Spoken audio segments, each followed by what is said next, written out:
அனைவருக்கும் வணக்கம். Theni Senthil real estate, Senthil Ganesh பேசுகிறேன். இப்போ நம்ம பார்க்குற இடம் தேனி மாவட்டம் பெரியகுளம், அதாவது Theni to Dindigul NH road மேலே லட்சுமிபுரம் புதுப்பட்டியிலேருந்து பெரியகுளம் ரோடு, அதாவது 4வே மேலே கல்லுப்பட்டிங்கிற ஒரு கட் ரோட்டுக்கு ஆப்போசிட் சைடில் ஒரு மேற்கு பார்த்த இடம் விற்பனைக்கு வந்திருக்கு. மொத்தம் 4 சென்ட்.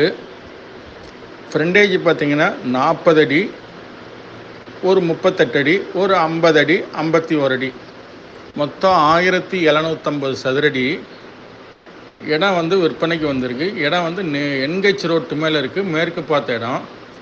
இதனுடைய மொத்த ரேட்டு பார்த்திங்கன்னா 25 லட்ச ரூபா தான் கேட்குறாங்க. இந்த இடம் பிடிச்சிருந்ததுன்னா நம்மளை தொடர்பு கொள்ளுங்கள். தொடர்ந்து நமது சேனலை பாருங்கள், சப்ஸ்கிரைப் பண்ணுங்கள், நண்பர்களுக்கு ஷேர் பண்ணுங்கள். நன்றி, வணக்கம்.